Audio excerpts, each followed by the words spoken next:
오늘은 잠언 2장입니다. 2장 1절에서 12절까지 말씀 읽겠습니다.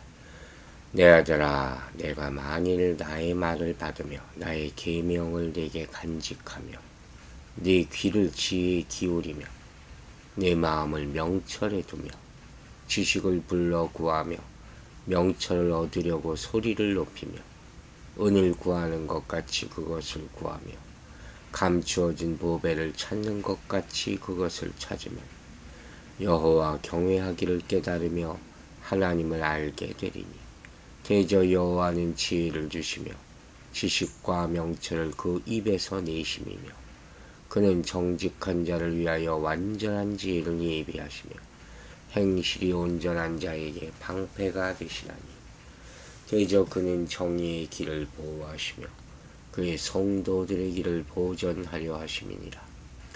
그런즉 내가 공의와 정의와 정직 곧 모든 선한 길을 깨달을 것이라. 곧 지혜가 내 마음에 들어가며 지식이 내 영혼을 즐겁게 할 것이요 근신이 너를 지키며 명철이 너를 보호하여 악한 자의 길과 폐역을 말하는 자에게서 건져내리라. 아멘. 여러분, 밤새 또 비가 많이 왔어요. 오늘도 여러분 조심하는 하루가 되시기를 기도합니다. 인생을 살아간다는 것, 참 내일 일은 난 몰라요 하는 찬송도 있지만 각자가 다 가본 적이 없는 길을 여행하는 것 같다, 이런 표현들을 쓰죠. 그렇기 때문에 우리는 우리 인생을 인도하시는 지혜의 말씀, 거기에 귀 기울여서 길을 잃지 않도록 준비해야 할 줄로 생각을 합니다. 오늘 우리가 보면 2장은 전체가 히브리어 알파벳 숫자와 같은 22절로 이루어져 있어요. 오늘 12절까지 읽었지만 이 알파벳이는 완벽성을 강조할 때 사용된다고들 학자들이 얘기합니다. 그리고 무엇보다도 이 장에서는 지혜가 주는 유익과 가치를 설명하고 있다, 이렇게 생각하시면 될 것 같아요. 1절부터 내 아들아 이렇게 시작합니다. 아버지가 아들을 향해 훈계할 때 나타나는 전형적인 구문이죠. 아들아, 들어라. 저도 제 아들에게 가끔 이렇게 얘기합니다. 저한테 찾아와서 기도해달라고 할 때마다, 또 어려움을 나눌 때마다 아직 감사하죠. 아직도 그런 아들이 있으니까. 그러면서 제가 아는 성경의 지혜를 알려주곤 합니다. 1, 2절에서는 자신의 가르침의 권위를 아버지가 강조하죠. 나의 말, 나의 계명을 들으라. 또 3, 4절에서는 지식, 명철, 구체적인 표현이 나오죠. 즉 아버지는 결국 말하는 게 뭐예요? 자신의 가르침이 지혜다는 거예요. 여기 반복해서 조건절이 나타나요. 뭐뭐 하면 뭐뭐 한다. 지혜가 주는 세 가지 유익을 설명하는 그런 단락이라고 할 수 있고, 2절에서는 지혜의 통로로 언급되는 귀와 마음이 등장하죠. 귀를 통해서 듣고 마음을 통해서 우리가 결단을 하게 되는 것이죠. 나의 말을 받으며 나의 계명을 간직하며 말씀도 마음에 새기라 하지 않았습니까? 참 귀한 그런 말씀들이 하나하나 다 나오고 있어요. 4절에 나타나는 비유죠. 은을 구하는 것 같이 그것을 구하며 감추어진 보배를 찾는 것 같이 그것을 찾으면, 지혜를 얻는 자가 감당해야 할 노력과 희생이죠. 거저 얻는 것이 아니다. 광물을 채굴하는 것과 숨겨진 보물을 찾는 것, 이건 많은 노력과 희생까지 따라야 하지 않습니까? 특히 땅에서 은이나 금 같은 보석을 찾는 것은 최고의 지혜를 사용해야만 가능한 일이다. 즉 아버지나 아들에게 지금 지혜를 얻기 원하느냐, 그러면 모든 노력을 다해야 한다. 이렇게 말하고 있는 것이죠. 여러분, 간절히 바라고 구하는 것, 거기에 따라서 사람은 자기의 인생길을 걸어가게 되는 거예요. 이게 없는 사람은 인생에 의미가 없겠죠. 그러면 이 시대를 살아가는 많은 사람들이 가장 간절히 구하는 게 뭘까요? 건강과 풍요, 이거 같아요. 물질이죠. 결국 먹기 위해서 살고 살기 위해서 먹고, 그런 얘기를 무수하게 듣죠. 한데 문제는 이런 것을 얻었다 생각하는 사람도 그리 행복해 보이지 않는다. 왜? 바로 본문에 나온 것처럼 참된 지혜를 구하지 않기 때문이다.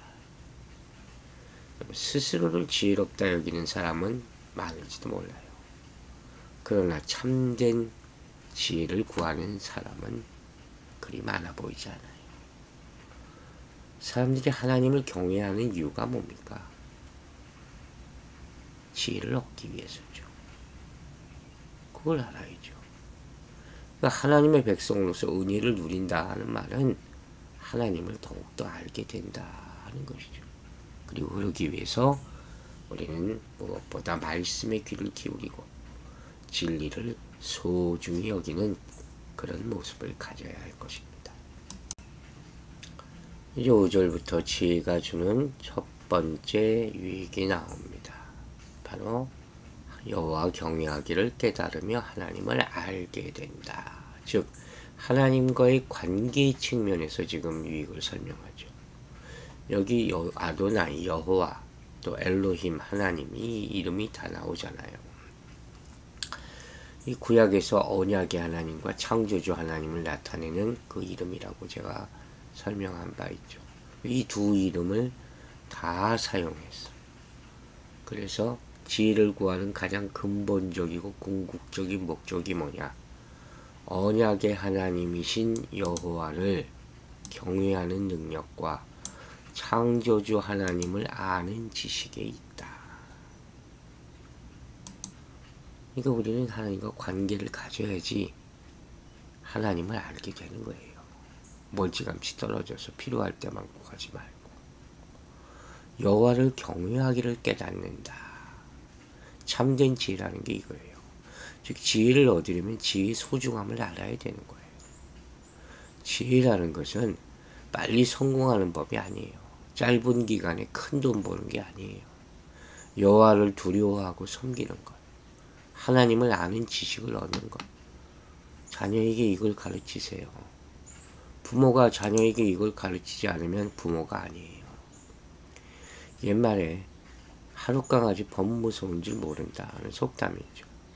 용감하기만 할 뿐 무식한 사람, 쓸데없이 딴 데다 용감한 사람, 그죠? 하룻강아지 범 무서운 줄 모른다 하는 말도 있지만 벼는 익을수록 고개를 숙인다 하는 말도 있고, 하늘 무서운 줄 알아야 한다 하는 말도 있어요. 만약 어떤 사람이 좀 배웠다고 하나님을 우습게 여기고 그분의 말씀을 소홀히 여기고 비웃는 사람들에서 아무 말도 얘기하지 못한다면 그 사람은 지혜 없는 사람이에요. 참으로 지혜 있는 사람은 하나님이 어떤 분이신지 알고 하나님을 두려워할 줄 알아야 돼요. 그분이야말로 우주의 통치자시고 구원자시고 심판자이심을 잊지 마시기 바랍니다. 마태복음 13장 12절을 보면 좋은 말씀이 있죠. 무릇 있는 자는 받아 넉넉하게 되되 없는 자는 그 있는 것도 빼앗기리라. 이 지혜예요. 일단 훈계를 받을 수 있는 자가 지혜로운 자예요. 그죠? 지혜에 귀 기울여야 돼요. 하나님을 경외하게 되고 더욱 큰 지혜를 풍성하게 받게 되는 거예요. 목사를 통해 전해지는 말씀들이 있어요. 그걸 자기 마음에 들지 않는다고 거기다 대고 화내고 핑계대면 안 되죠. 미련한 사람은 스스로 지혜 없게 여길지 몰라죠. 내 꾀가 최고다.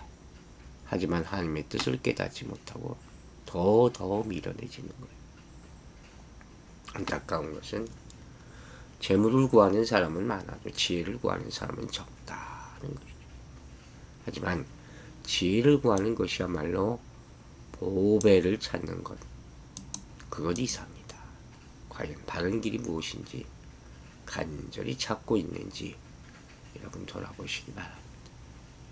즉 성경이 말하는 지혜로운 사람이라는 것은 똑똑해서 도움을 받을 필요가 없는 사람이 아니에요. 배울 줄 알고 훈계를 듣고 자신을 고칠 줄 아는 사람, 이 사람이 지혜로운 사람이죠. 말씀을 보는 이유는 내가 변하기 위함이지. 그죠? 과연 우리가 간절하게 찾는 대상이 뭡니까 여러분? 본문에서 보던 보물을 찾는 것처럼 지혜를 찾는다면 하나님을 더욱 알게 될 것이고 왜 하나님을 경외해야 하는지 깨달을 것이에요. 하지만 세상에 잘 되기 위한 것만 구하고 물질적인 이익에만 관심이 있다면 그 결말은 뻔한 것 아닙니까? 1장 19절에서 뭐라 그랬어요? 이익을 탐하는 모든 자에게는 생명을 잃게 하느니라. 6절에서는 지혜가 어떻게 이러한 유혹을 줄 수 있는지 그 이유를 설명하고 있죠. 그 이유는 뭐예요? 여호와께서 지혜를 찾는 자들에게 예비하신 지혜를 주신다. 약속이 이루어지는 거죠. 지혜를 찾는 자들은 지혜를 주시는 여호와 하나님과의 관계를 올바르게 형성할 수 있게 되는 것으로부터 시작합니다.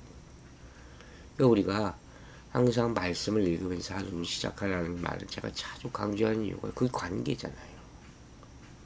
그 관계를 시작하라는 거예요. 8절을 보면 여호와 경외하기를 깨닫고 하나님을 아는 지식을 얻는 자가 어떻게 되는가? 어떻게 된다 그랬어요? 그들의 인생이 보호받으면서 보존된다. 그는 정의의 길을 보호하시며 성도들의 길을 보존하리라. 축복이지. 이게 축복이에요. 지혜를 주는 이도 지혜를 가진 자도 보호하시는 이도 여호와시다. 한 가지 조건이 있다면 그것을 찾는 자들에게 임한다.